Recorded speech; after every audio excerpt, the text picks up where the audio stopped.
All right, so now we have all of the restrictions on the defensive player. Great. Everything's taken care of. But wait a minute.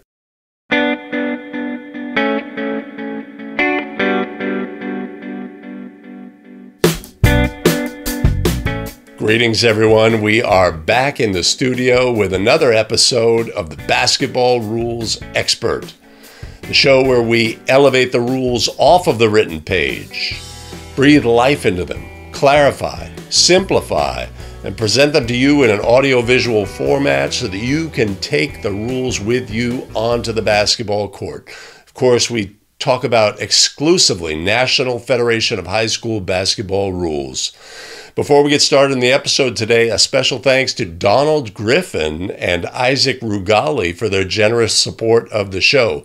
You can always buy us a coffee at abetterofficial.com/coffee. If you have any comments or feedbacks on the episode, ask questions in the comments below, or you can email us at bre@abetterofficial.com.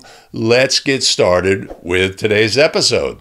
In our last episode of the show, we discussed throw-in restriction. We had a general outline on throw-in restrictions. The restrictions on the thrower, the restrictions on the teammate of the thrower, and the restrictions on the defenders on the court. Today, we're going to clarify and talk about all of the restrictions on the defensive players.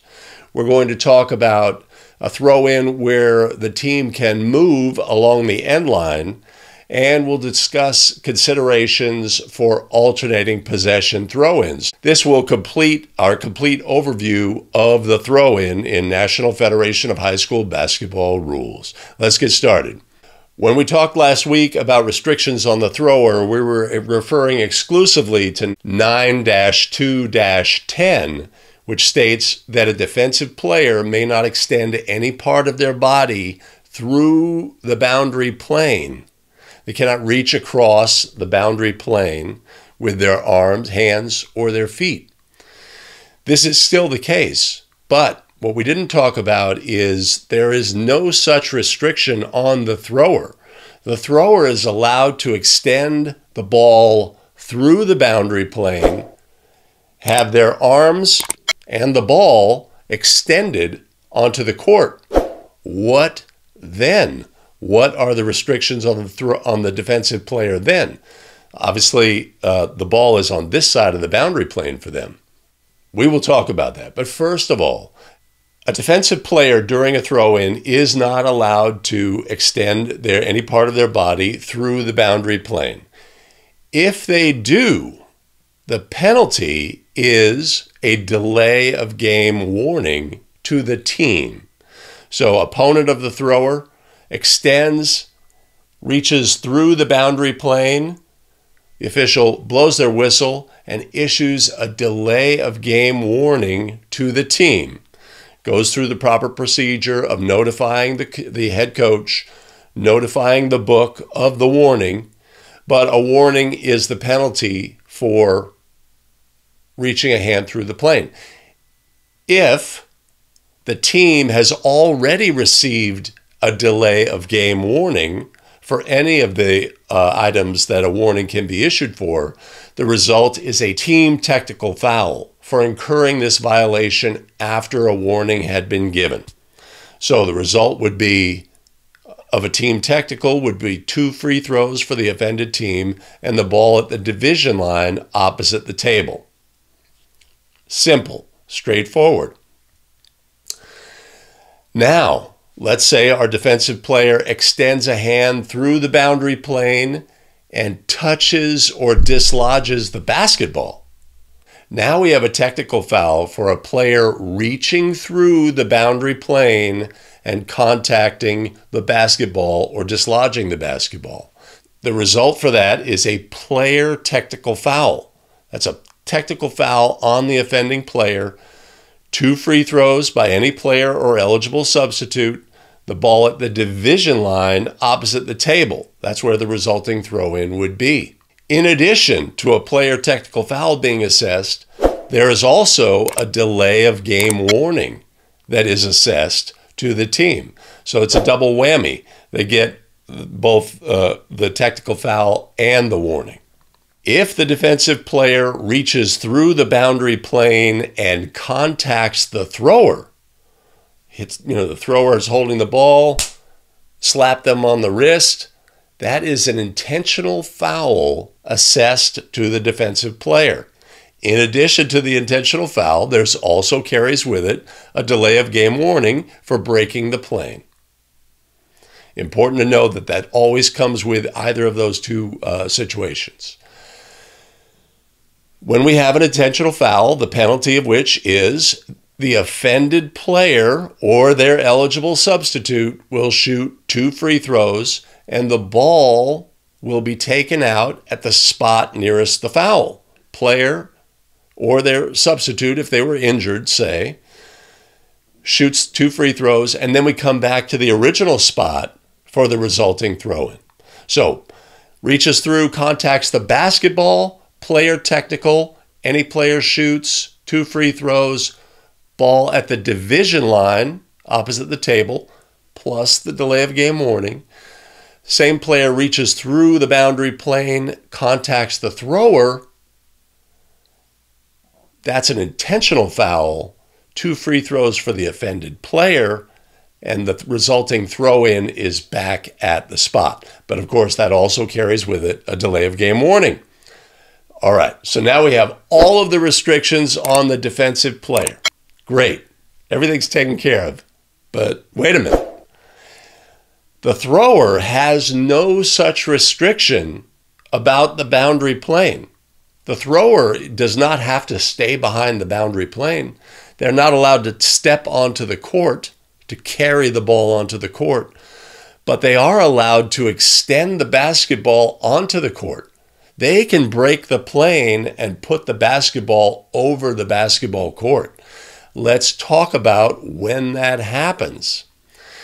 When that happens, when the thrower extends the ball over the court, the restriction on the defensive player is they're not allowed to penetrate the boundary plane.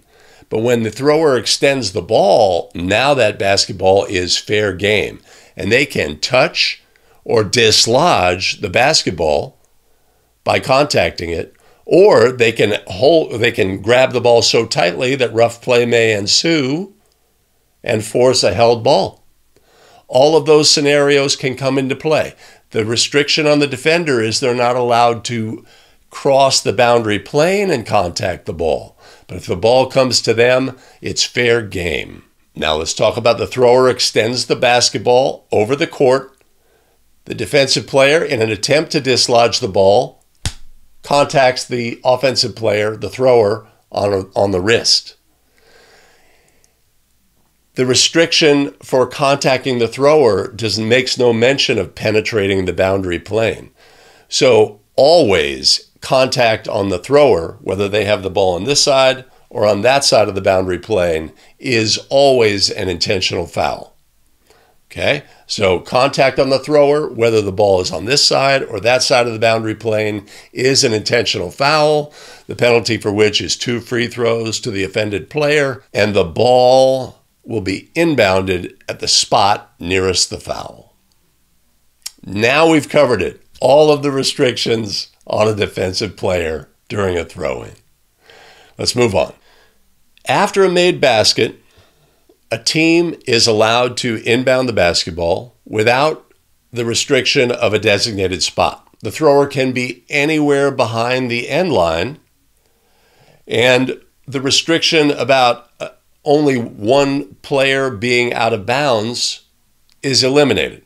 So after a made basket, we can have 2 players, 3 players off the basketball court, on the other side of the end line, and have a throw-in occur. There is no restriction during a throw-in where the team can run the end line. There is no restriction that the ball must be thrown onto the court. The thrower may throw the ball to a teammate who's out of bounds. That is a legal play during this throw-in. Let's look at 757. A throw-in anywhere along the end line after a goal or an awarded goal for basket interference or goaltending. So team puts up a shot, there's basket interference. It's the same as if the ball went in the basket. Even though a violation has occurred, the goal is scored and the team has the freedom to move along the end line.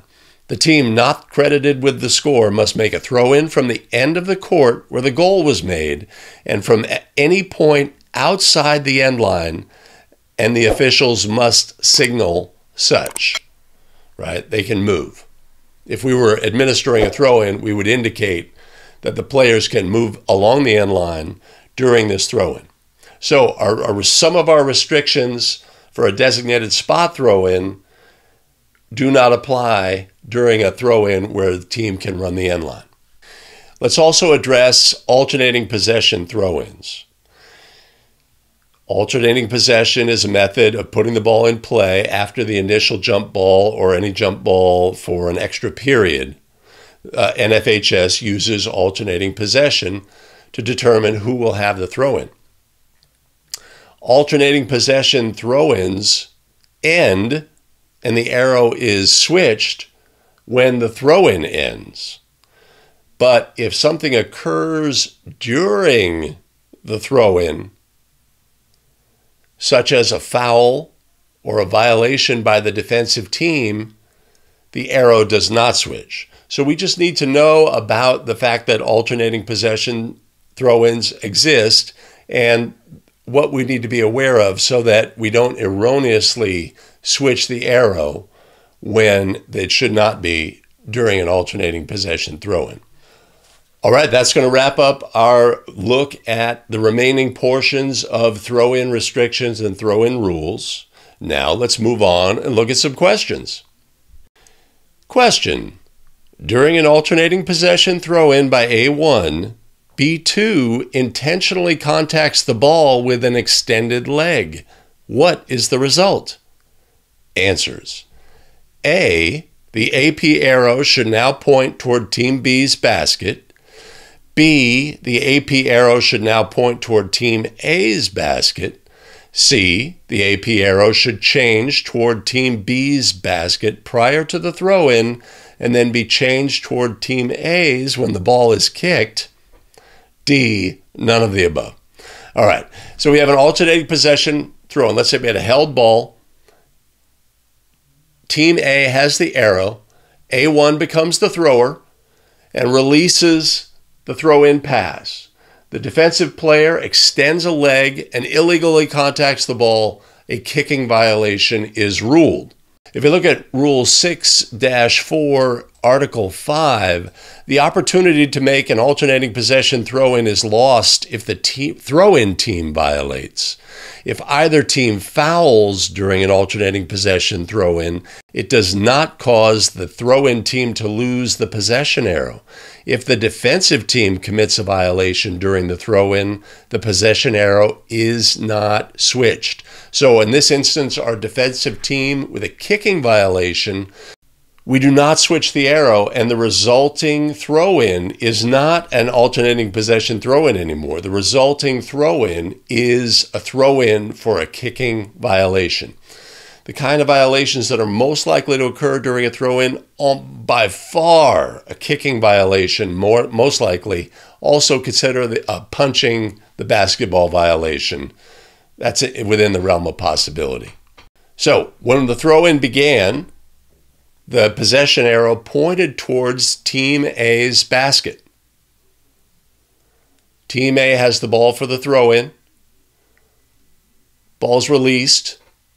Whistle blows. Violation is ruled. The arrow should not be switched. It should still point to A's basket, and the resulting throw-in is for the violation. So the correct answer is B. The AP arrow should now point toward Team A's basket.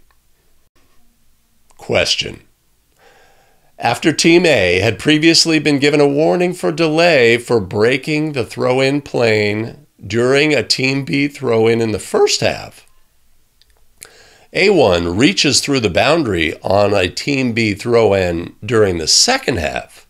What is the result? A, player technical foul.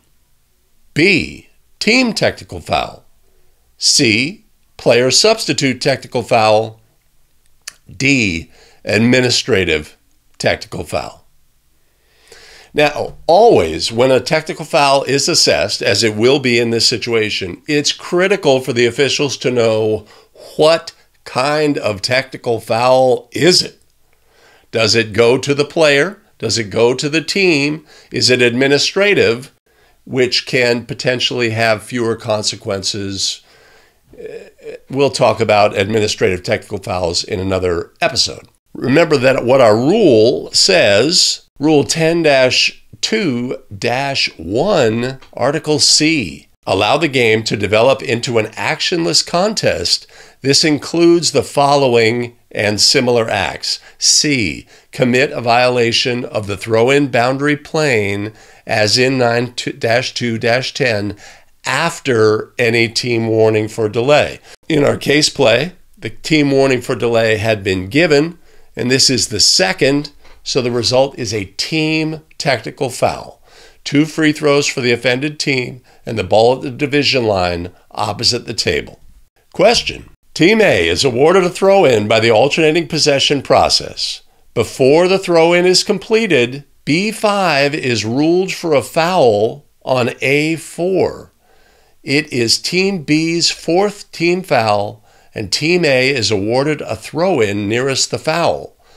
Does the alternating possession arrow change in favor of Team B after the foul is committed?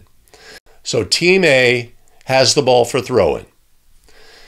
Before the throw-in ends, B5 is ruled for a foul on A4. So we have a defensive foul, possibly a hold, freedom of movement foul, as the player attempted to get open. It's not a bonus free throw situation.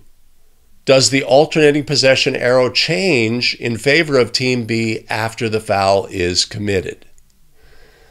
The answer is no. The alternating possession has not been used because the alternating possession throw-in has not ended. Rule 6, Section 4, Article 5. If either team fouls during an alternating possession throw-in, it does not cause the throw-in team to lose the possession arrow. Defensive team is fouled before the free throw ended. The possession arrow will not change. The resulting throw-in will be for the foul and will not be an alternating possession throw-in. So our answer to the question is, the answer is A, no. The possession arrow will not be changed. The arrow will still be in Team A's favor. Question. Team A is awarded a designated spot throw-in along the end line. A1 extends his or her arms over the end line such that part of the forearms, hands, and ball are entirely on the inbound side of the boundary line. B2 slaps A1 on the wrist and dislodges the ball. Answers. A, no foul. A boundary plane warning is given to Team B. B, personal foul on B2 since the ball was inside the boundary line. C, stop play immediately and ask A1 to back up so this doesn't happen again. Or D, intentional foul. A1 is awarded 2 free throws, and Team A will make the ensuing throw-in. So, our thrower extends the ball. The defensive player, in an attempt to dislodge the ball, contacts the wrist of the thrower and dislodges the ball. What is the ruling? Contact on the thrower by a defender shall be ruled an intentional foul. The fact that the ball was on one side or another of the boundary plane has no bearing on this play. Never is the defender allowed to contact the thrower. The correct answer is not a personal foul on B2, but D, an intentional foul. A1 is awarded 2 free throws, and Team A will make the ensuing throw-in, and of course that throw-in will be at the spot nearest the foul for an intentional foul. Important to remember that. So that's going to wrap up this episode on throw-ins. We've covered it pretty much from A to Z between last episode and this. If you missed last week's episode, you can always find a link to it right up here. The two episodes combined should give you a thorough understanding of National Federation of High School rules covering throw-ins. That's going to wrap it up for today's episode of Basketball Rules Expert, the show where we discuss National Federation of High School basketball rules, bring them off the written page into an audio-visual format for you. We have the usual request. It's super helpful with the YouTube algorithm. If you could hit the like button, hit it with the gusto, the same gusto you'd use when you whack that coach. You know that one. Also, hit subscribe and the notify bell so you don't miss out on any of our content as we approach the basketball season 2 times a week.